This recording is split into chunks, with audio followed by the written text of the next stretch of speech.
It is once again pay-per-view fight week. Just a couple weeks ago at UFC 317, we saw Poirier knock out Charles Oliveira to become the lightweight champion. And now we get to see a couple of their victims scrap it out for the BMF title. The trilogy, Max Holloway versus Dustin Poirier.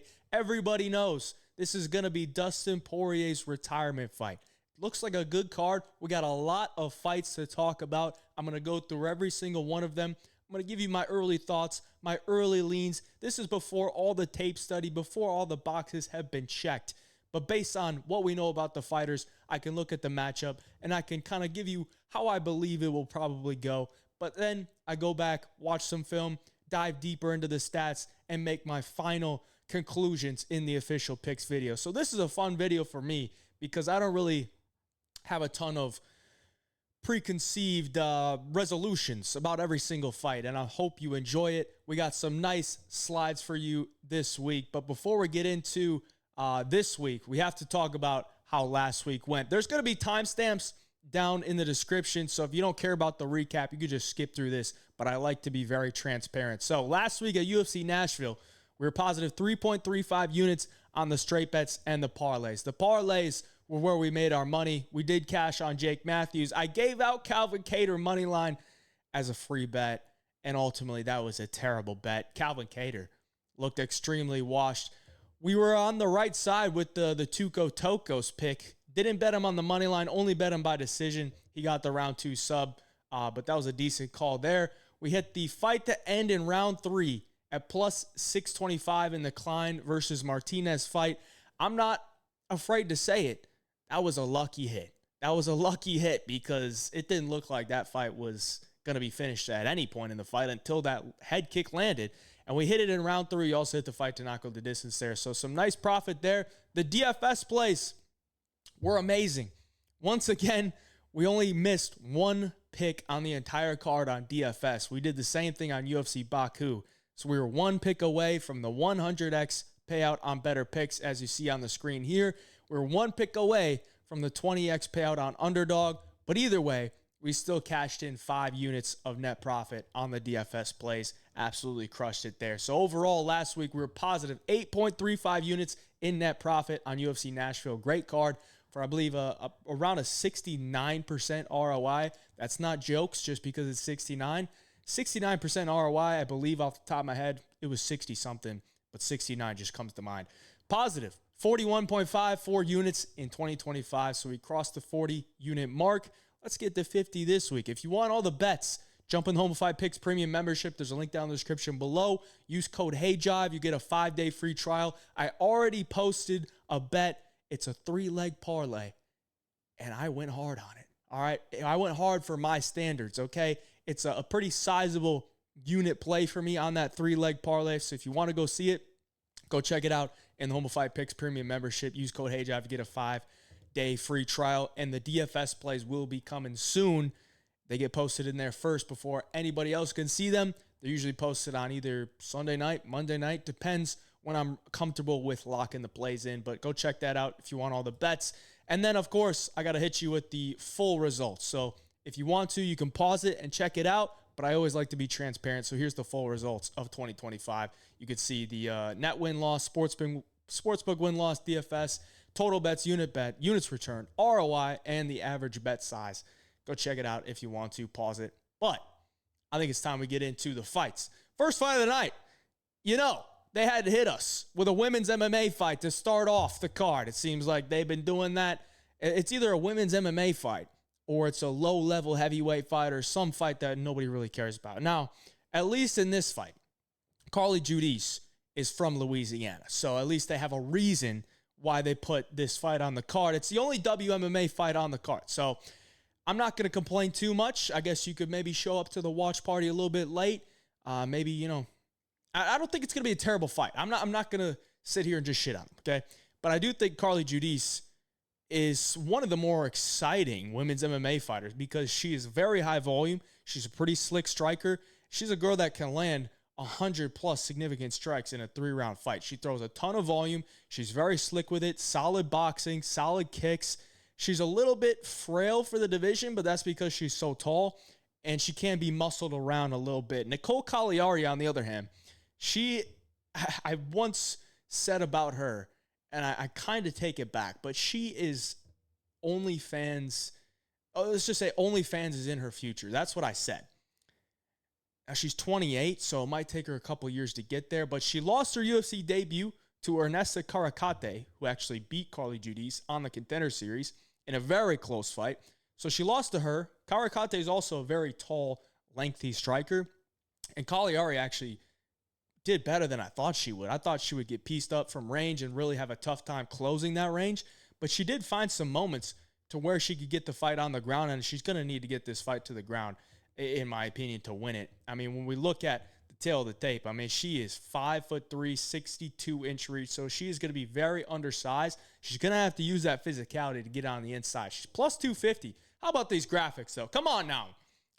We're up in the games with the graphics. Give me some love in the chat, in the comments, not the chat. Give me some love in the comments, please, for these graphics, because it took me a while. But either way, Nicole Caliari, she's going to have to close the distance, get out on the inside. I don't think she's going to be torched in the striking. You know, Carly Judice is coming out of a round 1 KO against Eunice Dubin, who probably should have never made it to the UFC. She's very low level. I don't know that she KOs Caliari, because Caliari seems pretty tough, but she is going to be able to hit Caliari with a lot of significant strikes here. It's just a matter of Caliari can close the distance, get the fight to the ground for extended periods of time, maybe win minutes that way. But I think she's going to have a lot of trouble winning minutes in this fight, and I think Carly Judice is going to be able to win those minutes and ultimately win the fight. If Caliari can crack her with some big shots, maybe, but I think the volume will probably outweigh that. It's going to come down to the grappling. Can Caliari get the fight to the ground? I'm going to say not enough. Maybe once or twice in the fight she does, but I don't know that she's going to have a ton of success. If she can get to the back, get to a dominant position, then, you know, we haven't really seen Carly Judice there. So there is that, but Carly Judice is fighting in her home state. She's from Lafayette, Louisiana.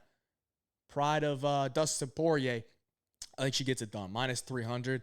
It's a little bit rich, just consider it's women's MMA, and Judice is not, you know, the best defensive striker. So, I mean, this could be a competitive fight that ultimately Carly Judice just lands a little bit more throughout the fight and wins the fight by decision. So, Carly Judice is going to be the early pick on that one. Let's move on. Middleweight bout here. I'm not going to lie. I was shocked when I saw the odds on this one when I was putting them on the slides. But Bruno Ferreira comes in here at minus 725. And I don't know if people are just that high on Bruno Ferreira or they're that low on Jackson McVey. Like, I know Jackson McVey hasn't even fought in the UFC yet. He was supposed to fight Dumas. I had a bet on him to beat Dumas. And then the fight gets canceled. They give him some other opponent. Opponent doesn't make weight. So then they throw him on this card. And yeah, he should be an underdog here, but he's 6'4", 77-inch reach, all wins in the first round. The guy is dangerous. Now, he's probably beating up very low-level opposition, and Bruno Ferreira does have some solid wins in the UFC, but the guy is way bigger than Bruno Ferreira. We haven't seen him knocked out. We haven't seen him past 5 minutes, too. There's a lot of ups and there's a lot of downs that you could look at with Jackson McVey, to where I thought the line would maybe be Bruno Ferreira minus 300, minus 350, but minus 725 is like, it's a sure win for Bruno Ferreira. And I don't know that I completely agree, because Jackson McVey is big and he likes to use his size to impose his will. Bruno Ferreira is short and strong, and I've always kind of been down on Bruno Ferreira just because I think he's a welterweight. I think he's very powerful and he has some slick striking, but I don't know that his cardio is that good. I don't think his grappling is really that good. I know he just got a submission against Petrosian, but Petrosian's not a good grappler whatsoever. McVey has a couple of submissions on his record. So I think Bruno Ferreira is definitely the more proven UFC guy. I think he can definitely knock out Jackson McVey. I think he's got the power to knock out a lot of guys. But early on, I think McVey could maybe have some success early if he does get downhill, gets into that clinch. He's going to be way bigger. He loves to get in that clinch, throw those knees, throw those elbows. And if he gets Ferreira down early, I mean, I don't know if Ferreira is going to have a ton of cardio going into round 2 and into round 3. And we also don't know that about McVey. But I'm kind of making the side for McVey just because he is such a big dog. Plus 525. I mean, there's a lot of unknowns with the guy. Maybe it's worth taking a stab. The early pick, though, is going to be Bruno Ferreira. I'm going to take him for the early pick to win the fight, but at minus 725, I'm not about it, man. I mean, we've seen him finish early on. We've seen him finish by Nursultan Ruzaboyev, round 1 KO. We've seen him finish late in the fight against Abus Magomedov. Now, those are much higher level fighters than I believe Jackson McVey is right now, but he's still young. He's 26, and he's a big dude who is dangerous and loves to go for the finish and does have some grappling skills. So Bruno Ferreira is the early pick. I just don't agree with this line. I think it's pretty dang wide. Let's move on.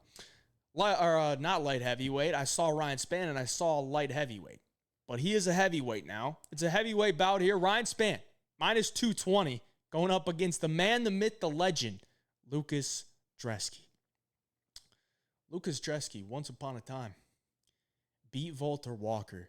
Can we really believe that? Go tell somebody that watched last night's fight that hasn't watched UFC that much and say, this guy, Lucas Brzeski, his only win in the UFC is Walter Walker. And he's lost 5 times in the UFC. Just ridiculous stuff. He's plus 185 here. I don't really see how you could love the Lucas Brzeski side. And on the other side, Ryan Spann, there's a lot to hate, but there's also some things you got to love. I mean, the guy is powerful. He is athletic. He is probably the better grappler, better submission grappler for sure. His cardio, even at heavyweight, didn't look good. I mean, towards the end, I don't want to say towards the end. I was kind of at the beginning, kind of the middle part of round 2 when he fought Waldo Cortez Acosta. He started to gas out, and Cortez Acosta, not the biggest power puncher, not the biggest finisher, was still able to get him out of there. Now, Waldo is now, a top 10 ranked heavyweight? So, yeah, that's not like the easiest fight for Ryan Spann. I think this is a huge step down in competition. I mean, Ryan Spann has had some solid wins. He's been in there with some good guys. He's knocked out Dominic Reyes. You know, he's I don't want to say he went to a competitive decision with Anthony Smith, but he did. He had Anthony Smith hurt, but Anthony Smith does what Anthony Smith does and rallied. The Lionheart, got to give it to him there. And he's had moments in a lot of fights too. I think Ryan Spann probably hurts Lucas Brzeski early on in this fight, and maybe he gets a club and sub, or he just flat out knocks him out. I don't think Lucas Brzeski has been a durable guy throughout his career, and I think his durability is kind of waning. I mean, Zechiku just knocked him out in round 1. His last fight was a nice hook, but I mean, Lucas Brzeski doesn't impose a lot of danger on the feet. He just kind of throws volume. He's not the worst striker. He's fairly technical, but he doesn't have a ton of power. And when he enters the pocket, he leaves himself to get a hit all the time. And that's what we've seen. When he loses, it's usually that way, or he's getting grappled up. And I think Ryan Spann has multiple paths here. He can knock him out on the feet. He could submit him on the ground.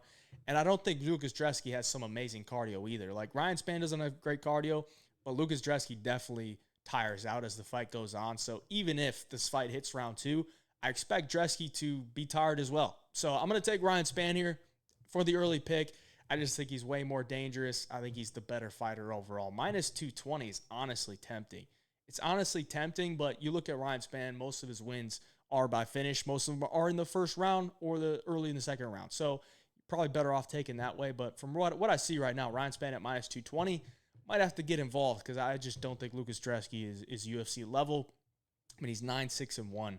And he's and both guys are 1-4 in their last fight, but level of competition for Ryan Spann is a lot better. Give me Ryan Spann for the early pick. Moving on to a light heavyweight bout here. It's another matchup where, I think a guy's getting a big step down in competition, and Jimmy Crute hasn't had a win in a while. You look at his last 5, he's 0-3-2. When have you ever seen a guy that has had 2 draws in his last 5 fights? He's coming off a draw to Rodolfo Bellato. Looked amazing in round 1. Don't know how he didn't finish him. And then in round 2, he started to slow down. He's starting to get hit with a bunch of leg kicks. He's starting to get jabbed up. And he lost the next 2 rounds. So he 10-8'd him in round 1 and then loses the next 2 rounds. Now, Rodolfo Bellato is a guy that is not the fastest starter, but he's extremely durable, pretty good grappler, pretty solid striker, and he has a lot of heart. So Jimmy Crute went out there. if he goes out there and does what he did to Bellato in round 1 to Marcin Prachnio, I think he finishes him.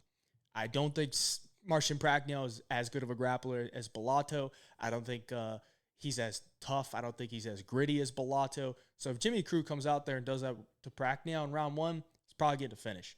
Jimmy Crute, I've always thought Jimmy Crute is like a really awkward striker that kind of needs to get the fight to the ground, but can have moments on the feet, and he can also get tagged on the feet. Prachnio, on the other hand, Prachnio is a karate guy, not a good grappler, doesn't have great takedown defense, but he is able to win a lot of minutes at range because he uses his footwork, he kicks at range, but when he enters the pocket, he throws, but he's also very, very open to getting hit with big shots. Prachnio, I don't think is UFC level at this point in his career. I mean, he's 37. He's 2-3 in his last 5. I mean, that's better than Jimmy Crute, but his wins are to Devin Clark and William Knight. One of those was definitely a fixed fight. William Knight, that was fixed. I will die on that hill. William Knight got paid off by somebody. He did nothing in that fight. Jimmy Crute at minus 250, I'm interested, man. I'm interested because I really don't think Marcin Prachnio is going to be able to keep this fight on the feet for 15 minutes. And I think if Jimmy Crute gets him down to the ground, he's going to be able to do bad things to him. Because Prachnio is getting submitted by Bukauskas with an arm triangle from the wrong side. Granted, he was probably tired, but he also almost got knocked out in round 2. And yes, he landed that crazy head kick. And I think that's kind of his win condition here, man. Like, is he going to beat Jimmy Crute for 15 minutes of striking? I don't think Jimmy Crute's going to give him that opportunity. Is he going to head kick Jimmy Crute?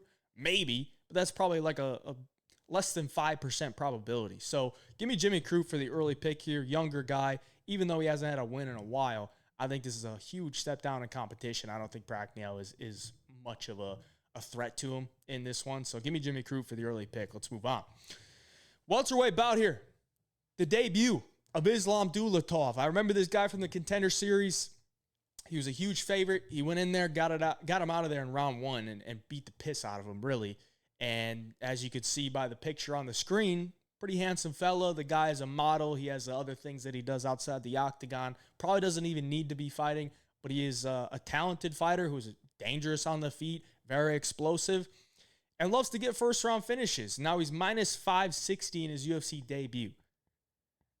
He's 26, so he's pretty inexperienced when it comes to MMA and professional MMA. On the other hand, Adam Fuggit, I've never really been a fan of the guy, but he does have some ways of winning fights. I mean, he's 3-2 in his last 5. Like, it's not terrible, but he's 36 years of age. I don't really trust his chin. I don't really trust his overall game. Like, the guy has he's good at almost everything, but he's not good at any one thing. He's more of a kicker when he's striking. If he lets his hands go, he doesn't really trust them that much, and he kind of gets caught when he does let his hands go. If he's wrestling, I don't think he's the greatest wrestler, but if he does get on top of you, he's pretty aggressive. I think Fuggit's going to have to weather the early storm here and try to take over as the fight goes on. Maybe he could take or give a shot to Dulatov early on in this fight where he catches Dulatov with something and Dulatov doesn't like it and then can finish him early. But I think Fuggit's path here is to weather the storm and try to tire this guy out because Dulatov is the way faster, cleaner striker, in my opinion. I think he probably finishes Fuggit in round 1 because I don't really trust Fuggit's overall durability. He's 36, hasn't fought in a while. So give me Dulatov for the early pick. Huge favorite here, minus 560. I'm not going to be laying that. I would probably look for an under 2.5, under 1.5 or something like that. But I think Dulatov probably finishes him early. Great fight here. Great fight. The mini Francis Ngannou. Ateba Gautier. I remember this dude from the Contender Series, and I don't want to say I fell in love, but I'm like, this dude is going to be fun to watch in the UFC because he is literally a mini Ngannou. The guy is extremely jacked. He's 6'4", has an 81-inch reach, and when he hits you, you die. That's what happens when you fight Ateba Gautier. But now he's minus 550, dude. He's minus 550. And I don't remember the exact line he was against Jose Medina, but I don't think it was minus 550. I think it was maybe minus 400. And Jose Medina is probably one of the worst UFC fighters to ever grace the octagon. He got him out of there in round 1. And everyone thought Jose Medina couldn't be knocked out. But I'm like, dude, this fight was built for science purposes. They're putting a table Gautier in there to see if Jose Medina's chin is actually just inhuman. And it wasn't, because Gautier knocked him out. It made it look easy. He's 23. He's 23, but he's 7-1 in his professional MMA career. He has lost before. How did he lose that one? Getting taken down. Getting taken down. Now, Robert Valentin, is he going to be the guy to go in there and take down a Teba Gautier? I mean, he's got some dangerous submission skills. I don't know that he's some great wrestler, but he is pretty opportunistic with his jiu-jitsu. So let's just say Gautier overextends himself and Valentin looks for some type of level change, gets him off balance, gets to the back. Then it could be, pretty dicey. I mean, we saw the same thing with another very explosive, powerful striker in Josias Busasa against Carlos Vera. This guy is, minus 1,200 to win the fight, and he's going out there kind of respecting what's coming at him with Carlos Vera. Carlos Vera hits him with a head kick, gets on the back, chokes him out.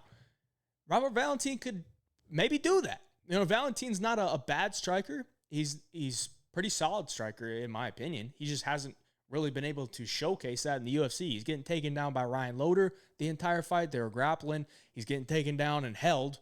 Not really taken down, just kind of held up against the cage against Torres Finney. So we haven't really even seen much of his striking at the UFC level. And I think it is pretty good. He's plus 400 here, which is tempting. It's tempting because I like Gautier, but he is a power puncher that is still improving his MMA game. And he's minus 550. Is Valentin's chin bad? I don't think it's that bad. I don't know that your chin has to be bad to get knocked out by Gautier, but I think Valentin could maybe give him some problems if the fight is on the ground. Now, he's obviously got to get the fight to the ground to do that. I don't know how he's going to do that. I think it's got to be opportunistic. I don't think he's just going to shoot in on a double leg and get a takedown real easily, because Gautier is strong. He's just got to dig those underhooks, and he's going to be out of there. But the fight hits the ground, it's going to be interesting. So early on, I'm going to lean towards Valentin as my early pick. I got to look at it some more, but there's a lot to love on the Gautier side, just because he's so young, he's so athletic, so strong, and he's still improving, and he has a huge frame, huge reach, big power. So I can understand why he would be the favorite, but he's minus 550. So ultimately, my early lean is going to be towards the dog at plus 400. It's kind of contradicting, but if you know what I'm talking about, you get it. Robert Valentin's going to be the early pick for now, but stay tuned for the official picks after I watch some tape on these boys. Welterweight bout here. Francisco Prado coming in against Nikolai Veretennikov. Was famous for trying to fight Austin Vanderford after getting TKO'd in the second round. He pretty much got dog walked by Austin Vanderford, and then the fight got stopped. TKO, ground and pound, goes over there, tries to fight him, or I don't know what he went over to him, like pushed him or something like that. So not a good look there, and I'm honestly surprised that he's still in the UFC. I guess maybe he had a 3-fight contract. Now he's 0-2 in the UFC. UFC debut was against Danny Barlow. Gave him a pretty close fight, but ultimately lost the fight. Then he loses to Vanderford and gets finished.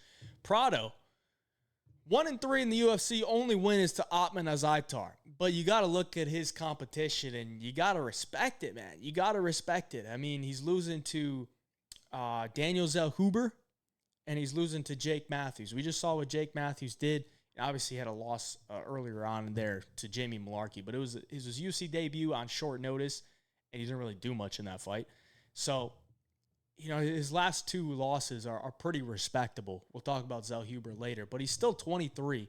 I don't know why he moved to 170, because he's so undersized at 170. Like, watching him against Jake Matthews, it was clear Jake Matthews was a weight class above him, and Jake Matthews isn't like the biggest welterweight. So I'm not really sure why he moved to 170.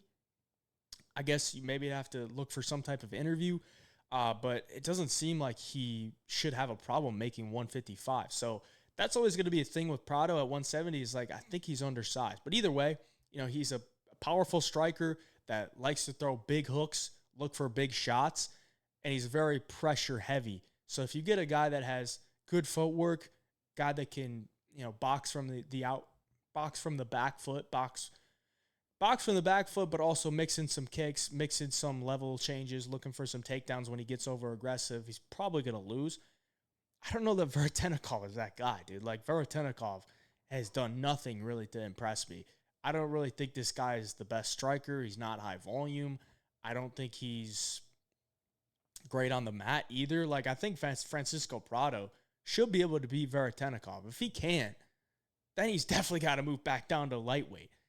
I still don't know why he's at 170, but either way, I think Francisco Prado is probably the better fighter. He's the younger guy, still improving. I think he's got better hands. I think he's got more grit in him. His cardio is questionable, but he does push through it. Like, after round 1, he definitely slows down, so that is going to play a factor here. On the ground, I don't think he's terrible. Like, if he gets taken down, he's not going to be getting some insta-submitted. I don't think he's going to be held down for the whole round. He's going to work to get out of it. There's just a lot of dog in Francisco Prado that I like, and he's a guy that likes to push the pressure, be on the front foot, and that's why I think he's going to win this fight. So I'll take Francisco Prado for the early pick. He's minus 150, which kind of surprised me. But you got to say, he's 1-3 in the UFC. He's only won his top on his ITAR, so you got to take that with a grain of salt. You can't give him too much credit for the losses that he's taken. But even at minus 150, I just don't think Veretennikov was that great. I'm going to look at it some more, but for now, I'm going to take Francisco Prado for the early pick. Middleweight bout for what was supposed to be the co-main event. I don't know why they moved this to the prelims. Because Brendan Allen is a Louisiana guy. And I don't know if Louisiana doesn't claim him because he trains in Florida majority of the time or what. Or maybe they just thought this fight was too bad to be on the main card. But I thought for sure this would be on the main card, and we're talking ranked middleweights here. Brendan Allen's minus 210 to beat Marvin Vettori. Now, obviously, these guys have already scrapped. I was actually there at the Hard Rock when these guys scrapped. I didn't see it live in person, but I was in the building, and there was a scrap. There is some video about it. I mean, both guys were kind of just throwing weird haymakers. Both guys were dressed very weird. I actually saw Marvin Vettori earlier on in the night, and I was going to go up and say something to him because a lot of people say we look alike. That was more like when I had hair, before I buzzed my hair. I was going to go up to him and get like a picture with him, but he looked like he didn't want to talk to anybody, so I didn't want to bother him. But either way, Vettori's coming off the loss to Roman Dolidze, 5-round main event. If you lose a 5-round main event, or 5-round decision to Roman Dolidze, we got to start talking. Now, Dolidze is very improved, but Vettori looked, I don't want to say washed, but it looked like he lost a step. Now, obviously, he had been off for a little bit, coming off a very tough loss, to Jared Cannonier where he got beat up. So there's going to be some concern for Vettori just considering where he's at in his career. Like, is he washed? Is he a corpse of what he was? But still at his base, he's a solid MMA fighter, solid boxing, great chin, solid cardio, good defensive wrestling, solid offensive wrestling if he wants to go to it, rarely goes to it. On the Brendan Allen side, I think this guy is kind of hit or miss. He's a solid, I actually think his striking is pretty good. I don't know if he doesn't believe in it that much, but at times I'm like, dude, you could be striking here, but you're wasting your time looking for these takedowns that aren't going to materialize. His offensive wrestling is very hit or miss. He's either getting a bunch of takedowns or he's having zero success with the takedowns. His jiu-jitsu, I think, is probably the best part of his game. His jiu-jitsu is the best part of his game because he's a really solid grappler, loves to get to the back. His rear naked chokes are elite. Is he going to be able to get Marvin Vettori to the ground? I think it would be tough, maybe early on when they're fresh and Brendan Allen can really get to a dominant position and maybe put him away. But Vettori's a guy that's never been finished, man. So I think it's a tough fight for Brendan Allen because what he does well is finish fights and finish fights via submission. Is he going to finish Marvin Vettori? Probably not. So then I think it's going to go 15 minutes, and do I trust Brendan Allen to put on 15 minutes of a clean performance? Not really. He finds himself in some spots where he's getting tired, where he's losing minutes, where he's failing takedowns. So there's a lot of concerns with Brendan Allen at minus 210, but overall, I think he's probably in the better part of his career than Marvin Vettori is. Now, they're only 2 years apart, but Brendan Allen he's 12-4 in the UFC, and he's got some solid wins. So I got to believe that Brendan Allen wins this fight because I think he's at the better part of his career. If he just stays at kicking range, I think he can outkick Marvin Vettori. Brendan Allen's boxing has improved a lot over the years, and it's not like Marvin Vettori is some amazing boxer. You know, he's a solid boxer with solid volume, but he doesn't really have a lot of pop on his shots. And I think Brendan Allen is probably going to be able to win the fight here. So I'm going to take Brendan Allen for the early pick. Another one I got to look at a little bit more. Just watch some more tape with Brendan Allen against southpaws and what he does with that, because Vettori is mainly a southpaw. So Brendan Allen's going to be the early pick. Let's move on to the featured prelim. Amazing fight here. Amazing. How could you not love some Vinicius Oliveira? 29 years of age, 22-3 in his professional career, 3-0 in the UFC. 3 straight dog cashes, I believe. He was a dog to Said Nurmagomedov, a dog to Ricky Simon, and a dog to Bernardo Sopai. The guy is cashing as a dog, and now he's finally a favorite. On the other side, Kyler Phillips has been a favorite majority of his career. This guy was on The Ultimate Fighter at one point. They thought this was the second coming of Jesus, not just because he looks like him, but because he has all the skills. I mean, the guy is extremely fast, very solid footwork, solid striking, solid grappling, solid wrestling. But when he gets into the cage against some of these guys, it's kind of underwhelming. You know, against Rob Font, he was a massive favorite. And Rob Font got taken down a couple of times, but got right back up. And then he just kind of put the pace and pressure on Kyler Phillips. And Phillips is a guy that likes to fight off the back foot because he likes to be in and out and then get back to range and circle out and find more angles. And Rob Font was just staying on him with the jab, cutting him off. It was at the apex, smaller cage, and he just kind of fell apart. So he's coming off a loss, but he's only 30, and now he's a dog to Vinicius Oliveira. Oliveira fights like he just wants to take your head off. This guy's striking looks like it should not work, but it works. He's got really hard low kicks. When he throws hard. You have to respect it. Otherwise, you're going to get hit with something. Even if you have your hands up, he's going to punch through that guard with those big swinging hooks, and you're going to feel it. You're probably going to get off balance. You try to take the guy down. He's extremely strong. He's extremely big. And when he looks for his takedowns, it's like he's trying to big brother you. On the ground, he's not bad. Obviously, you know, in his UFC debut, he's getting taken down by Bernardo Sopai. And for the first 2 rounds, I mean, he looked like he was getting, I don't want to say ragdoll, but he was kind of getting dominated in the grappling. So there are some concerns for me with Vinicius Oliveira at minus 190, dude. Like, he's got a lot of momentum here, and I think the guy is kind of an anomaly, kind of like a Dricus du Plessis, where it doesn't look pretty all the time, but the guy is so physical. His mentality is to go in there and like kill or be killed, and he's not going to give up on anything. That it kind of makes up for some of these technical flaws, you know, in his game. And then on the other side, like, everything for Kyler Phillips looks technically great, but at times he doesn't always look amazing because these guys are taken over with that mentality of I'm going to push forward no matter what. So right now I'm going to take Vinicius Oliveira for the early pick, dude. Like, I think this could be another spot where Oliveira comes on late. And when I say come on late, I mean it's more of like a wear this guy down with a ton of forward pressure, a lot of activity, defending his takedowns, a lot of cage push, using his physicality, and ultimately wins a decision or gets a late finish. But I think Vinicius Oliveira definitely has what it takes to beat Kyler Phillips. It's just a question of what Kyler Phillips we get that night, because skill for skill, I think Kyler Phillips might be better. So I'm going to take Vinicius Oliveira for the early pick right now. Got to look at it some more, but it's a good fight, man. It's a good fight that should get the fans going before the main card.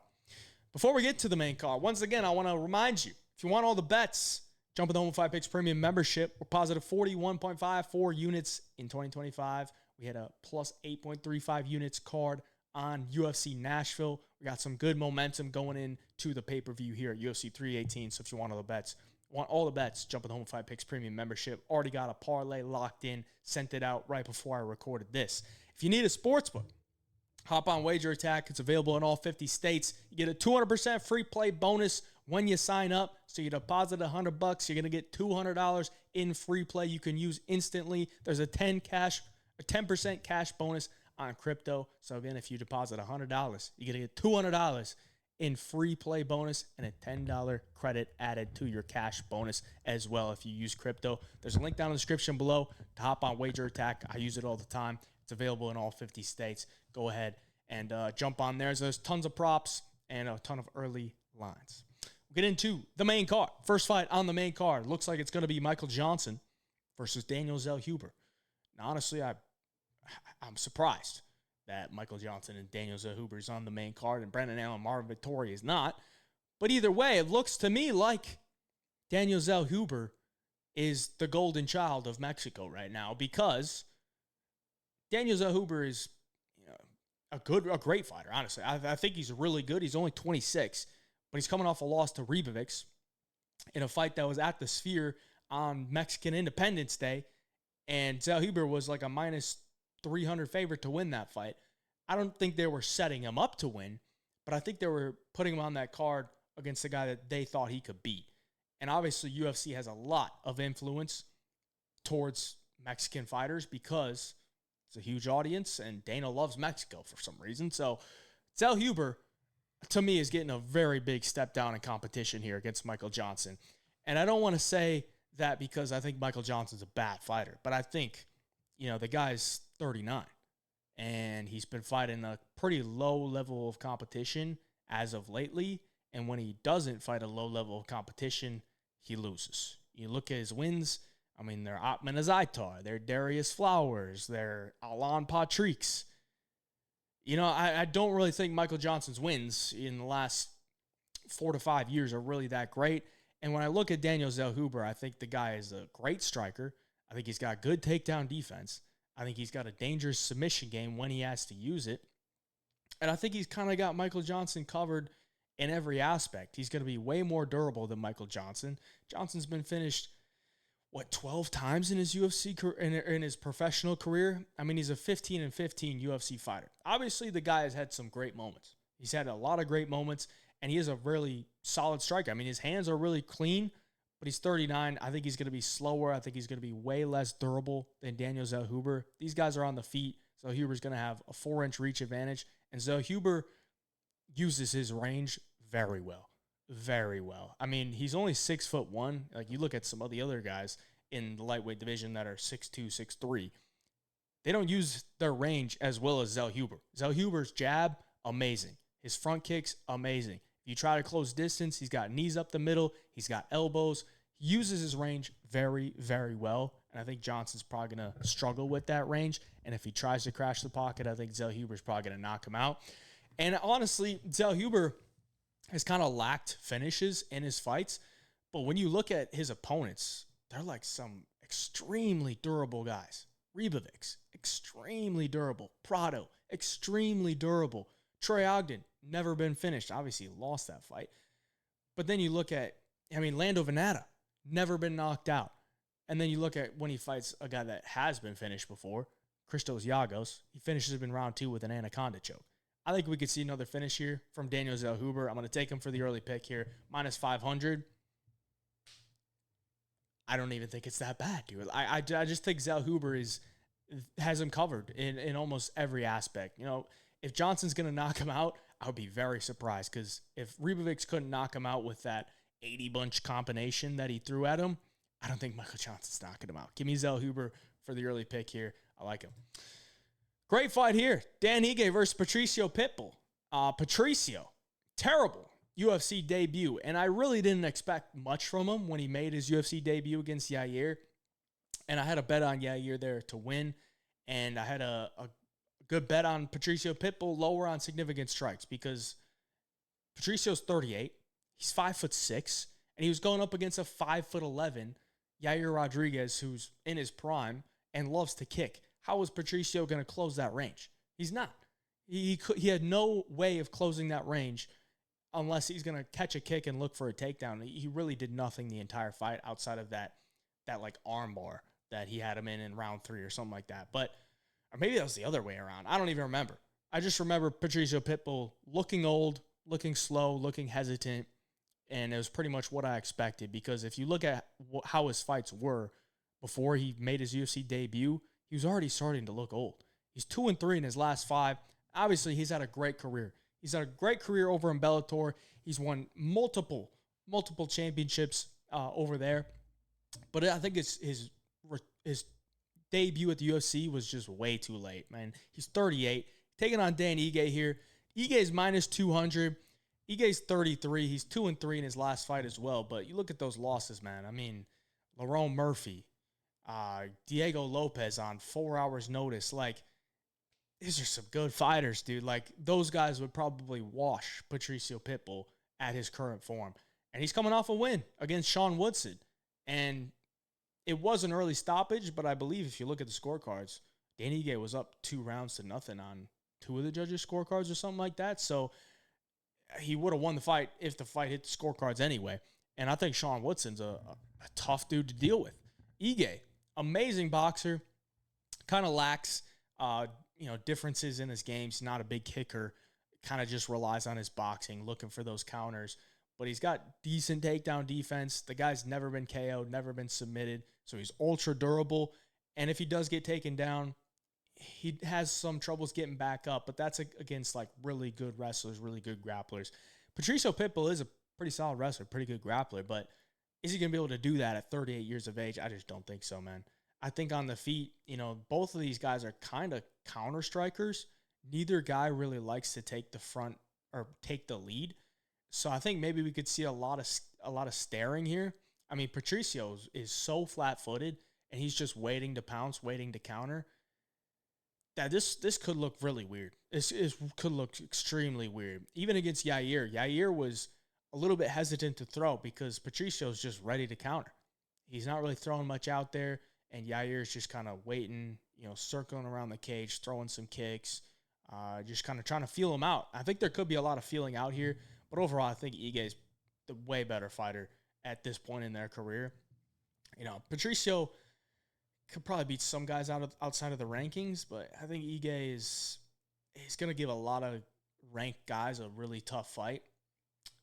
And I think he's going to beat a lot of guys out of the rankings as well. I think Ige is going to, if he can find a good shot here against Pitbull, I think he could put him out. Because Ige has some really sharp boxing, really sharp counters. And I don't know that Pitbull is the most durable at his point in his career. So give me Ige for the early pick here. Sorry, Pitbull. It's just a little bit too late. Move on to the featured bout of the main card. Kevin Holland taking on Daniel Rodriguez. I believe this fight was supposed to happen.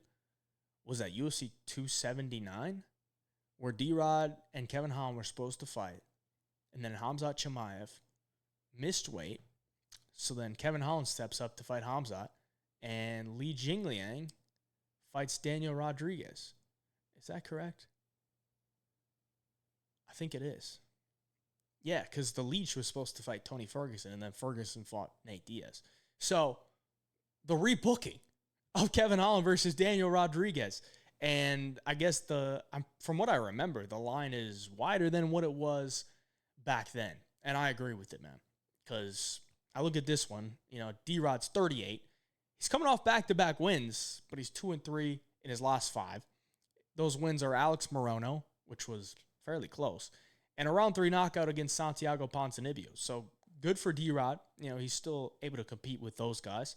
But I think Kevin Holland's much better than those guys, and he is a real problem at 170. I mean, we just saw him go up against Vicente Luque, who I think is still better than Daniel Rodriguez at this point, and he looked great on the feet. I mean, he was doing whatever he wanted to him on the feet, kind of forced Vicente Luque to look for something else, and he looked for the takedown, and he snatched up a Darce or an Anaconda, I forget, but he snatched something up, submitted him round 2, and I think that's kind of what happens here, man. I think Kevin Holland's going to be way longer, way faster, way more durable than Daniel Rodriguez, And I think he's probably going to be able to put away Daniel Rodriguez in this one because Kevin Holland can crack. Kevin Holland has had an amazing chin over his career. Daniel Rodriguez is more of a volume puncher. And when you throw that much volume, you risk getting hit with a big counter. And if D-Rod tries to shoot any type of takedown here, his neck's getting snatched. D-Rod is also the guy that got submitted by Neil Magny in round 3. So his cardio, if you're just striking, is solid. But if you mix in some wrestling, that cardio drops off completely. Do I expect Kevin Holland to mix in some wrestling? You never really can expect that, but at least it is an aspect that he could go to. You know, if he's having some troubles with the striking, which I don't really see happening, he could probably go to the wrestling and look to win the fight there, and I think he does. But I think he's got Daniel Rodriguez covered in every aspect of this fight. Way better striker, younger, more durable, faster, better grappler, better wrestler. Give me Kevin Holland to win this one and continue his streak at 170. To the co-main event, we got Chase Hooper taking on Paulo Costa. Kopylov comes in at minus 255 against Paulo Costa, plus 215. Roman Kopylov finally making some noise in the middleweight division because this guy has always been such a clean striker, in my opinion. But there are some times where you watch him fight and you're like, oh, we're making some mistakes here. You know, against Cesar Almeida had like 5 or 6 professional UFC or professional MMA fights, and he's having to resort to his wrestling, and so much so that his wrestling was getting stood up in the final minutes of the fight to where he wasn't doing anything with the wrestling, and then Cesar Almeida gets taken down again, and he wins the fight that way. So at least there's some improvements there, but it's also like, you know, Cesar Almeida is a great kickboxer, but it's also that he's kind of a lower level guy that doesn't have much MMA experience. You're going to a close fight with Cesar Almeida. Now that fight was lined fairly closely, so you got to give him some grace there. But since then, I don't want to say he pieced up Chris Curtis, but he definitely was able to hang with the pressure of Chris Curtis, and he was able to hit Chris Curtis with some huge shots. Ultimately got the KO with a second left in round 3. Probably shouldn't have been a KO, but either way, I mean, he did a lot of great things against Chris Curtis. Paulo Costa, 1-4 in his last 5. And there's honestly not much to love. I mean, he went to a split decision with Strickland, but was it really a split decision? Like, I don't think he won. He might have won 1 round in that fight, in my opinion, but I don't want to say at least he was able to go to a decision because everybody goes to a decision with Sean Strickland. Paulo Costa to win this fight, I think he's got to put a ton of pressure on Roman Kopylov. Because if you allow Kopylov to stand across from you, he's going to be way cleaner. He's got way more weapons, solid leg kicks, great body kick, great head kick, fast jab, fast 1-2, and he's got good footwork. So if you just stand in front of Roman Kopylov, you're going to lose because he's just that good. If you try to offensively wrestle Roman Kopylov, he's probably going to be able to defend most of the takedowns. But as we saw with Fluffy Hernandez, if you drain that gas tank, they're going to get a lot easier, and you can maybe finish them. Do I expect Paulo Costa to be coming out here shooting a bunch of takedowns? Not really. Never really does that, and he's never really looked to do that in his career. So it's something that could play a factor, but I don't really expect it to happen. Paulo Costa, though, if he's going to win this fight, he has to pressure with big boxing combinations, make Kopylov uncomfortable. Can I trust him to do that? Not really, because he was getting walked down by Strickland the entire fight. What do you do against Sean, or what do you not do against Sean Strickland? Take the back foot, because Sean Strickland is a front foot fighter. So if you're just going to allow him to be on the front foot, you're going to lose. And that's exactly what he did for 25 minutes of that fight. So if Kopylov's taking the center of the octagon, can I really trust Paulo Costa to say, nah, fuck this. I'm going to take the center of the octagon. I'm going to be pushing you back the entire fight. I can't trust him. So I'm going to take Kopylov to win here. Minus 255 is interesting to me just because, you know, Kopylov's wins really aren't that amazing. And this is a big step up for Paulo. And this is I don't want to say a big step down, but it is a step down for Paulo Costa, and he's a plus 215 underdog. it really just comes down to where's Paulo Costa at. I mean, he's 34, the same age as Roman Kopylov, but obviously he's been to the top before, lost, and now he's been on a skid. He's 1-4. So if you trust Paulo Costa to come back with a bounce-back performance, I think he could make this close. But I don't really trust it. I'm going to take Roman Kopylov for the early pick. And that brings us to the main event. If you haven't already, please hit the like button for me. Hit the like button, subscribe to the channel. We're putting out some great content here on the Hey Job Picks YouTube channel. I would very much appreciate it if you could take that and hit the like button and subscribe. It's absolutely free. Put these graphics together for you guys. I mean, come on. We're up in the stakes here. I mean, I actually got some nice stuff in the background now, not just a blank wall. I'm still working on it. Appreciate y'all. Main event, Max Holloway, -130. Dustin Poirier comes back at +110. Obviously, if you know anything about these guys, Poirier has beaten Max Holloway twice. He beat Max Holloway in his UFC debut many, many years ago. He beat Max Holloway in his lightweight debut for the interim championship. And he won. And that fight really just came down to Dustin Poirier being a little bit bigger, being a little bit more physical. When his shots landed, they were more impactful. And, you know, Max hung with him. He actually landed more significant strikes than Dustin Poirier did, but it didn't really matter because every time that Poirier was able to land his shots clean, Max felt him a little bit more than when Max Holloway was landing on Dustin Poirier. Obviously, that was, 6 years ago? So, I mean, a lot of time has passed. Neither guy has really changed how they fight. I don't think either guy has really changed what they do. I don't think either guy has made some great improvements. So then it comes down to what state are they at. Dustin Poirier is 36. This is his retirement fight. They're in Louisiana for a reason because Dustin Poirier is from Louisiana, and this is going to be his last fight in the UFC. It's for the BMF belt. I don't really care about that, but it is out there. Max Holloway is defending his BMF title, which I guess is the first time I don't want to say it. No, it's not the first time because Justin Gaethje defended it, I guess, but didn't defend it. He lost.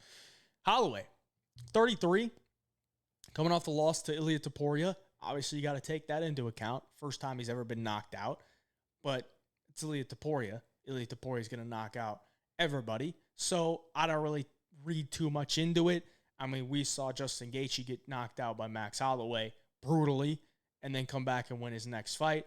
I think these guys are kind of built from the same cloth. Like, they're absolute killers. They're madmen.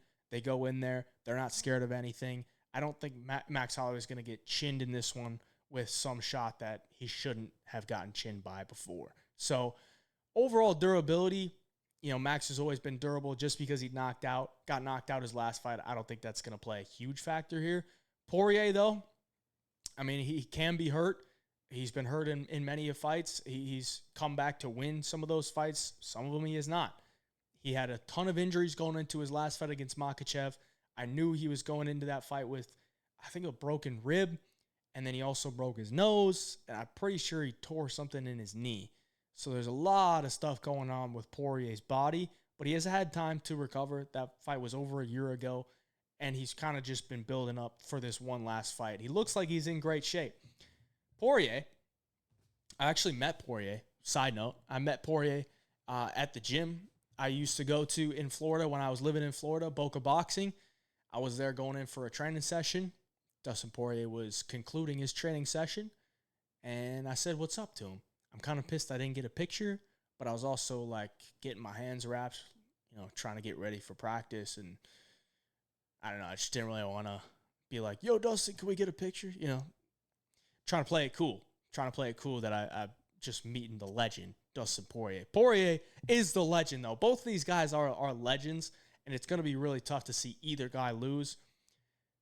But I think Max Holloway's going to win, dude. I think Max is just going to be a little bit sharper. I don't want to say Poirier's not going to be sharp, but I also don't trust his body to hold up. I guess, you know, if he doesn't have to grapple as much as he did against Islam, that his body's probably going to hold up a little bit better. All that grappling, he's just going to work on your knees. Obviously, he's going in that fight with a broken rib or bruised ribs. So that's not good. I just think Max is at a little bit better of a point in his career. I think his move up to 155 will be better this time around compared to the first time that they fought, because we just saw him last year at 155, and he looked filled in. He looked good. I think at 155 now he's going to be able to compete with the power and the shots that are coming back at him. And I think he's going to be able to deliver those shots a little bit harder this time around against Dustin Poirier. So I think it's a great fight. Honestly, I could see a finish from either guy, but I think there's probably more finishing upside for Holloway in this one. But I think it's going to be a great scrap. I'm going to take Max Holloway for the early pick here. As I said, I just think he's at a little bit better of a spot in his career to get this one done. But, if there's one guy I would love to see go out with a win in their retirement fight, it would be none other than Dustin the Diamond Poirier. So I hope I'm wrong, but that's not my official pick. Make sure you stay tuned for that later in the week. Official picks come out on Wednesday. Best bets video on Thursday. The live stream on Tuesday night. I got a special guest this week, Dan from Half the Battle. It's going to be a good time. Make sure you stay tuned for that. Other than that, appreciate you for watching. Again, like the video for me. Subscribe to the channel. Appreciate y'all. Till next time, hey, job picks.